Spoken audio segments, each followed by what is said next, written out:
नमस्कार, न्याय टीवी में आप सभी दर्शकों का स्वागत है। कोर्ट राउंडअप की खबरें अब विस्तार से।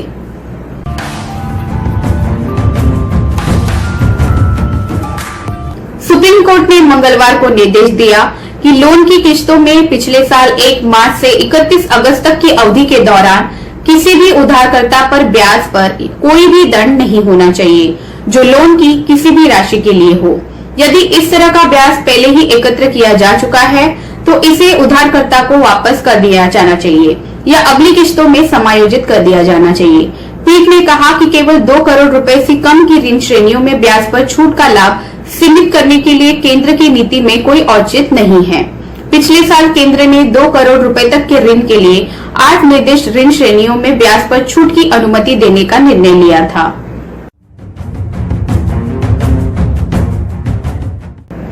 लगभग 41 साल हिरासत में गुजारे चुके एक नेपाली व्यक्ति के मामले से निपटते हुए कलकत्ता उच्च न्यायालय ने सोमवार 22 मार्च को राज्य सरकार से उसे मुआवजा या नुकसान प्रदान करने पर अपनी प्रतिक्रिया देने को कहा। इसके अलावा मुख्य न्यायाधीश थोथातिल बी राधाकृष्णन और न्यायमूर्ति अनिरुद्ध रॉय की खंडपीठ ने पश्चिम बंगाल पुलिस को पश्चिम बंगाल राज्य के उन सभी सुधार केंद्रों के विवरणों को एकत्र करने का भी निर्देश दिया है जहां ऐसे विचाराधीन कैदी है जो परीक्षण ट्रायल के लिए अयोग्य है। सीआरपीसी का अध्याय XXV के मुताबिक अदालत ने अतिरिक्त पुलिस महानिदेशक और पुलिस महानिरीक्षक सुधार सेवाएं पश्चिम बंगाल पुलिस को निर्देश दिया कि वे 25 मार्च 2021 तक यूटीपी विचाराधीन कैदी की स्थिति रिपोर्ट प्रस्तुत करें।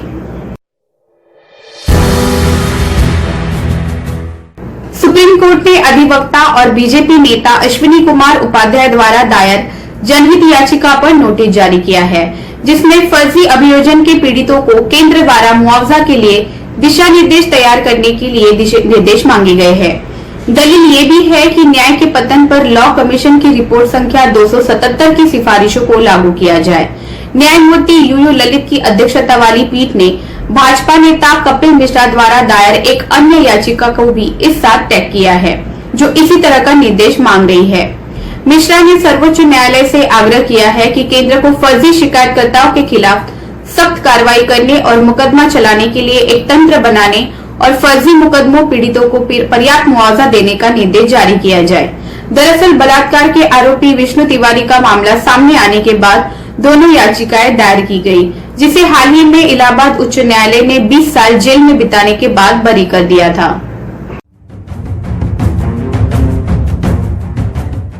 मद्रास हाईकोर्ट ने सोमवार को राष्ट्रीय अनुसूचित जाति और अनुसूचित जनजाति आयोग और तमिलनाडु राज्य मानवाधिकार आयोग के खिलाफ एक अंतरिम निषेधाज्ञा पारित की, जिसके तहत उन्हें हाईकोर्ट के पूर्व न्यायाधीश CS कन्नन की ओर से अपमानजनक वीडियो मामले की जांच कर रहे अधिकारियों के खिलाफ की गई शिकायतों का संज्ञान लेने से रोक दिया गया।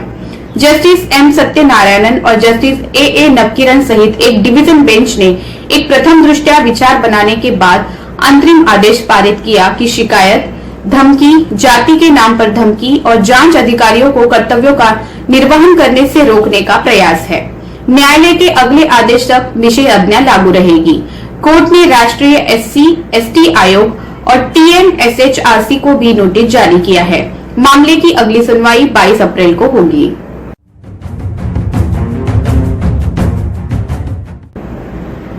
रिपब्लिक टीवी के editor in chief Arnab Goswami ने सोमवार को बॉम्बे हाईकोर्ट के समक्ष कहा कि उनके व प्रसारण और अनुसंधान परिषद BARC के पूर्व CEO पार्थो दास गुप्ता के बीच हुई व्हाट्सएप चैट सिर्फ 2 करीबी दोस्तों के बीच दोस्ताना हंसी मजाक फ्रेंडली थी। इन चैट को TRP घोटाले में मुंबई पुलिस ने अपनी चार्जशीट में शामिल किया है।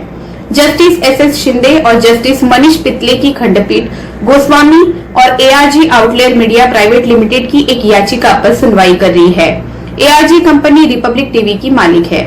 इस याचिका में TRP घोटाले में दर्ज FIR और पुलिस की तरफ से दायर चार्जशीट को रद्द करने की मांग की गई है, जिस पर पिछले 4 दिन से लगातार सुनवाई चल रही है।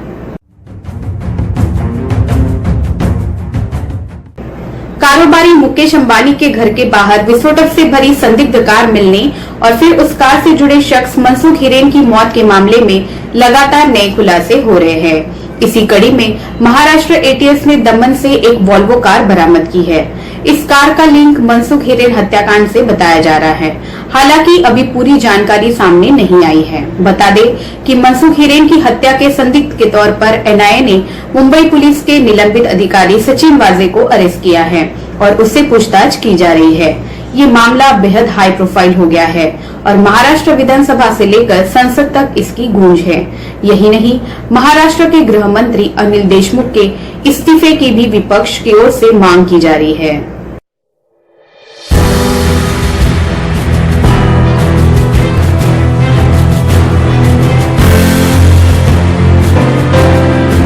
केंद्र सरकार ने मंगलवार 23 मार्च को इलाहाबाद हाईकोर्ट के 10 अतिरिक्त न्यायाधीशों को हाईकोर्ट का स्थायी न्यायाधीश नियुक्त किया।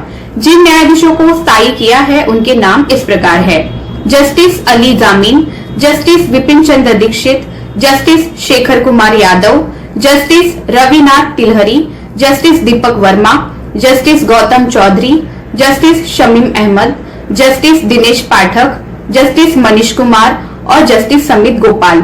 इस संबंध में केंद्र सरकार द्वारा अधिसूचना जारी की गई।